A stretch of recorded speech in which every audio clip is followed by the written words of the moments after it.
ठाकुर जी की माला जी की सेवा करते हैं और जिस प्रकार से एक पुष्प पहले सोई में पुरवा, फिर दूसरा पुष्प, तीसरा पुष्प, चौथा पुष्प, ऐसे जब यह सूत्र में, यह जीवन एक सूत्र है और यह जीवन के सूत्र में जब एक के बाद एक पुष्प हम पिरोते हैं और जब जीवन का अंत होता है, इसका फल क्या है? यह भागवत सप्ताह का श्रवण करने का फल क्या है कि जब एक के बाद एक यह पुष्प की माला जब सिद्ध होगी और जब पुष्प की माला सिद्ध होकर और पूर्ण पुरुषोत्तम श्री कृष्ण को अर्पण की जाएगी, तब हमारी सेवा उनके चरणों में स्वीकार हो। उनकी सेवा करना ही साधन है और उनकी प्राप्ति होना ही फल है।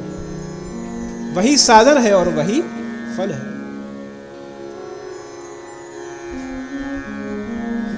इस कलिकाल में श्रीमद् भागवत जी एक ऐसे साधन हैं कि जहां कलिकाल से जीव को बाहर कैसे निकलना और बाहर निकलकर और प्रभु की प्राप्ति कैसे जीव कर सकता है, वह मार्ग श्रीमद् भागवत जी बताते हैं। काल व्याल मुखग्रास त्रास निर्णाश हेतवे श्रीमद् भागवतम शास्त्रम कलौ कीरेण भाषितम। जो कलिकाल में एक प्रकाशमान होकर और एक राह जीव को दिखाता है, वह श्रीमद् भागवत जी। श्रीमद् भागवत जी के इस ज्ञान यज्ञ में जब हम सभी यहां उपस्थित होकर जिस प्रकार यह सप्ताह यज्ञ है,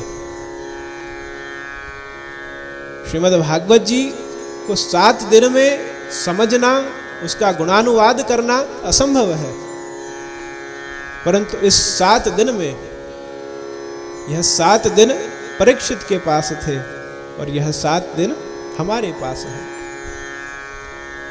सोमवार से लेकर रविवार तक वही 7 दिन है और इसी 7 दिन में हमें घूमना है और यही 7 दिन में, यही सप्ताह में हम किस प्रकार से भगवद भक्ति, भगवद सत्संग कर सकते हैं, वह यह सप्ताह ज्ञान यज्ञ हमको समझाता है।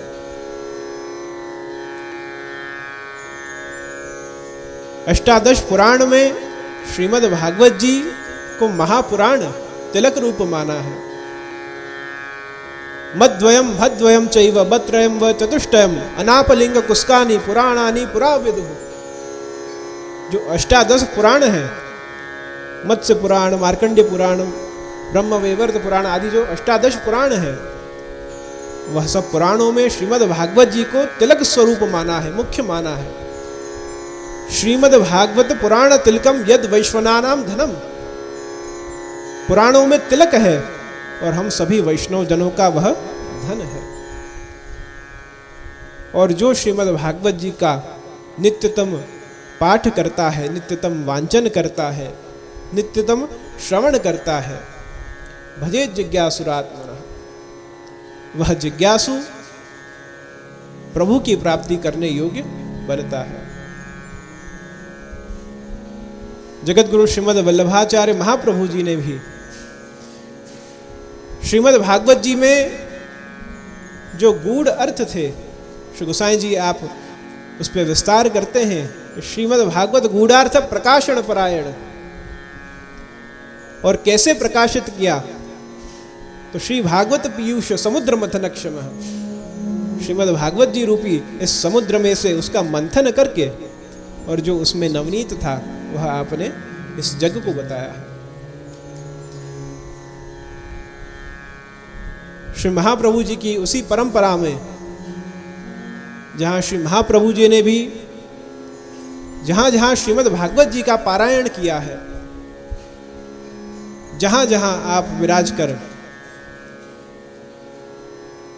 कहीं वृक्ष के नीचे, कहीं सरोवर के तट पर,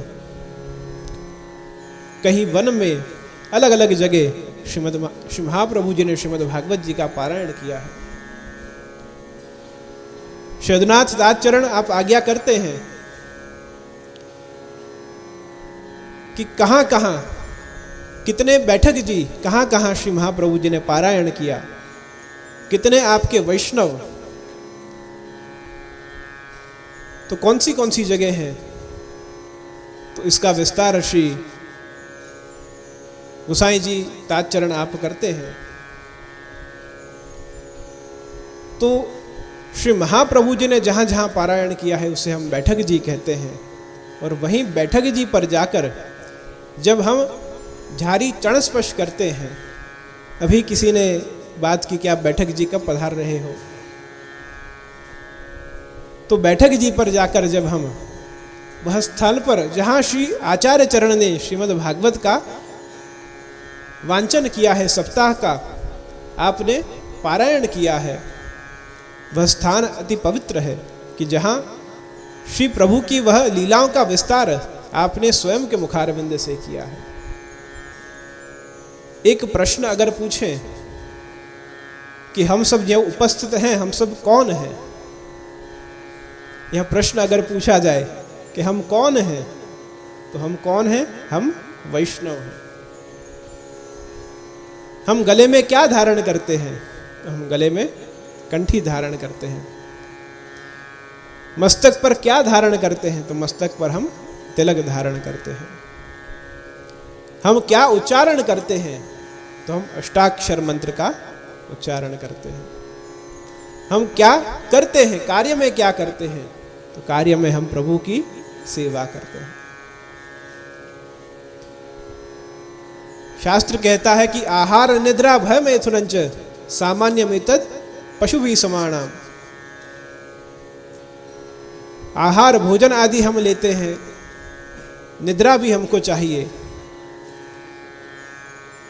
तो जो आहार निद्रा भय मैथुनंच सामान्यमेतद् पशुभिः समानाम्, तो जो क्रिया पशु पक्षियां भी करते हैं वह भी क्रिया हम भी करते हैं। पर हमें अलग क्या चीज बनाती है? तो हमें अलग धर्मो ही एको अधिको विशेष धर्मे नहीं न पशु भी समान। धर्म एक ऐसी चीज है कि जो हमें पशु पक्षियों से अलग हमें मानव बनाती है। और धर्मे नहीं न पशु भी समान। और अगर जीवन में धर्म न हो तो फिर जीवन पशुवत हो जाता है। तो धर्म कैसा? तो व्याख्या करते हैं धारयति इति धर्म। जो धारण किया जाए उसे धर्म कहते हैं। शास्त्र 4 प्रकार कहता है कि 4 प्रकार है। सबसे पहला धर्म, दूसरा अर्थ, तीसरा काम और चौथा मोक्ष। शास्त्र 4 पुरुषार्थ बताता है, धर्म अर्थ काम मोक्ष। एक लौकिक पुरुषार्थ है, परंतु पुष्टि 4 पुरुषार्थ कौन से? लौकिक पुरुषार्थ धर्म, हम मानव धर्म को पालन करते हैं, वो हमारा धर्म है। हम कमाते हैं, धंधा करते हैं, व्यवसाय करते हैं, वो अर्थ है। अलग अलग हमारी इच्छाएं हैं, उसकी पूर्ति करते हैं, वह काम है। और मोक्ष जब हरि शरण होंगे तब मोक्ष की प्राप्ति होगी। ये लौकिक पुरुषार्थ है। परंतु श्री आचार्य चरण कहते हैं कि लौकिक पुरुषार्थ से कई अलग, जब पुष्टि जीव पुष्टि पुरुषोत्तम के शरण में आता है तो उसका ये 4 पुरुषार्थ धर्म अर्थ काम मोक्ष, श्री आचार्य चरण आप बताते हैं कि पुष्टि मार्गे हरे दास्यम धर्मोर्थो हरिरेवहि कामो हरे धृतक्षैव मोक्ष कृष्णस्य चेद्रुवम्। पुष्टि मार्गे हरे दास्यम, हमारा धर्म क्या है? तो पुष्टि मार्गे हरे दास्यम, श्री हरि का दास बन के रहना वो हमारा धर्म है। अर्थो हरिरेवहि, अर्थ क्या है? धन संपत्ति कमाना वह अर्थ है, वो लौकिक में अर्थ है। परंतु पुष्टि जीव के लिए यह धन धर्म ही ते पायो, जा धन को मुनि जप तप खोजत वेद हूँ पार न पायो, यह धन धर्म ही ते पायो।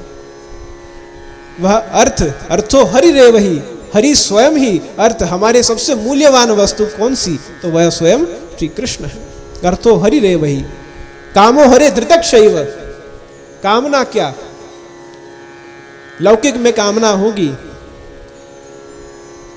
मुझे यहाँ तक पहुँचना है, मुझे ये गाड़ी लेनी है, मुझे वो घर लेना है, मुझे वो प्रमोशन चाहिए, बहुत सारी लौकिक कामनाएं रहती हैं।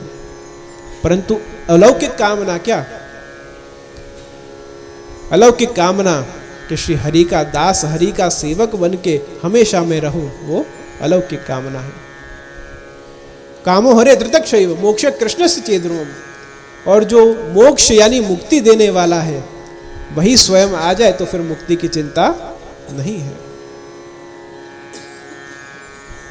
तो धर्म अर्थ काम मोक्ष, यह 4 पुरुषार्थ हैं। और अलौकिक पुरुषार्थ को जो मानकर रहता है, उसका अनुसरण कर जो चलता है, वही सच्चा पुष्टि जीव है।